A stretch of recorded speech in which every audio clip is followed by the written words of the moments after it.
Sir एक patient है जिसको मैं ब्लड डोनेट करना चाहता था, मैं ब्लड डोनेट कर सकता हूँ क्या सर? इससे हमें दिक्कत तो कोई नहीं होगी?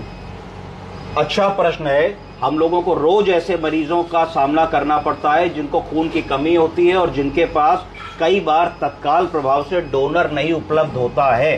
ब्लड डोनेशन, क्या हमारे भैया जिनकी उम्र 25-24 साल है, यंग वार्म ब्लडेड व्यक्ति हैं, तेज होशियार हैं और बाल बढ़िया जेल लगा के आए हैं, क्या ये ब्लड डोनेट कर सकते हैं कि नहीं, जानना चाहते हैं? ठीक है, समझिए कौन डोनेट कर सकता है और कौन डोनेट नहीं कर सकता है, डोनेट करने के फायदे क्या है, ब्लड कहां से आएगा। तो पहले तो ये समझना चाहिए, ब्लड बनाने की कोई फैक्ट्री आज तक इंसान नहीं बना पाया, ना हिंदुस्तान में बना पाया, ना चीन में बना पाया, ना अमेरिका में बना पाया, कोई नहीं बना पाया। अगर किसी को ब्लड की जरूरत है, अगर किसी का एक्सीडेंट हो गया है, अगर किसी के ऑपरेशन में कॉम्प्लिकेशन हो गया है, अगर डिलीवरी में कॉम्प्लिकेशन हो गया है, कोई भी ऐसी समस्या आ गई जिसमें आदमी का रक्त रिसाव हो गया है, ब्लड वॉल्यूम लॉस हो गया है, खून की कमी हो गई है, एनीमिया हो गया है, प्लेटलेट कम हो गए हैं, क्रायो फैक्टर कम हो गया है, प्लाज्मा कम हो गया है, एल्बुमिन कम हो गया है, तो इसको रिप्लेनिश करने के लिए ब्लड की जरूरत बराबर पड़ती है। ब्लड कहीं बन नहीं सकता। ब्लड आप जैसे नवयुवकों को, मेरे जैसे अधेड़ उम्र के लोगों को, मैडम जैसी बच्चियों को, आप लोगों को ही आगे आकर के डोनेट करना चाहिए, तभी ब्लड रहेगा, तभी लोगों का जीवन बचेगा।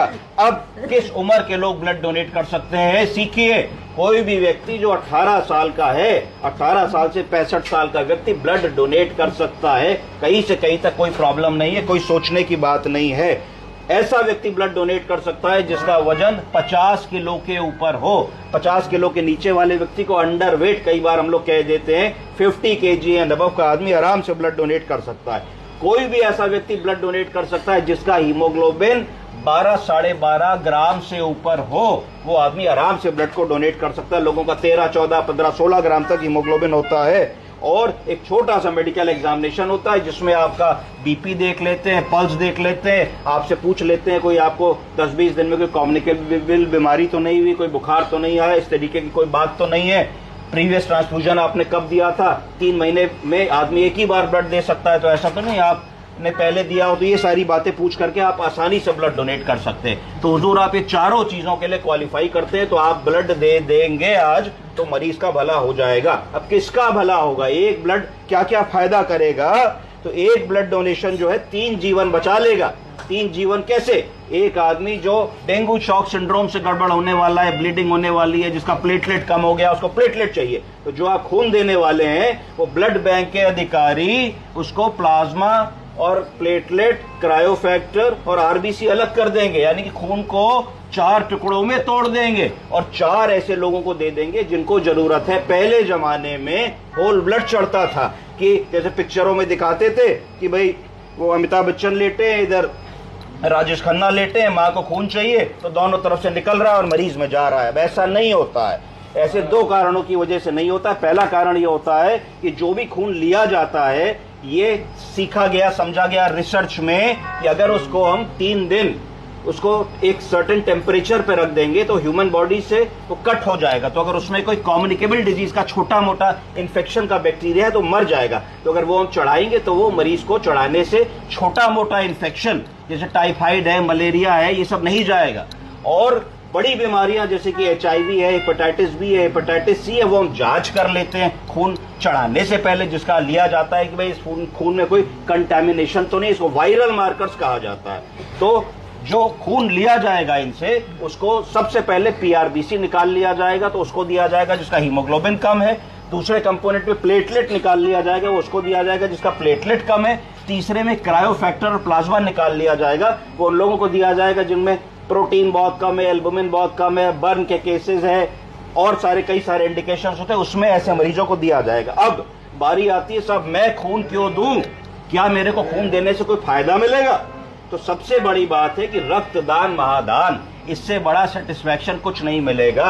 आप सड़क पे जाते हैं, कोई आदमी पैसा मांग रहा होता है, आप दे भी देते, नहीं देते हैं, कुछ लोग दे देते हैं, कुछ कहते हैं भाई काम करो।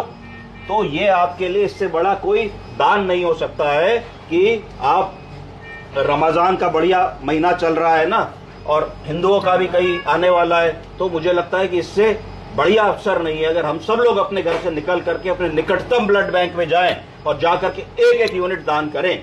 हर एक यूनिट से 3-3 आदमियों का जान बचेगा। और ऐसा नहीं कि आपका फायदा नहीं हो रहा है, जो आदमी रेगुलर ब्लड डोनेट करता है 3-3, 4-4, 5-5 महीने के भीतर, उसके शरीर में भी फायदा होता है। क्या फायदा होता है?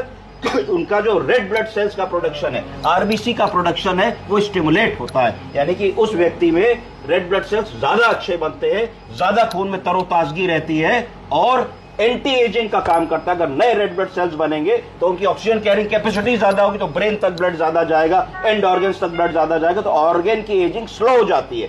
कुछ ऐसी भी रिसर्च आई है कि जो लोग बराबर ब्लड देते हैं उनमें कार्डियोवैस्कुलर रिस्क कम हो जाता है, हार्ट अटैक का रिस्क, एमआई का रिस्क और बीमारियों का रिस्क भी कुछ प्रतिशत कम हो जाता है। तो हम सबको ब्लड डोनेशन करना है, क्योंकि ब्लड कहीं बनता नहीं है, ब्लड डोनेशन पे ही डिपेंडेंट है। अगर हर आदमी सोचेगा मैं क्यों दूं, तो काम नहीं चलेगा।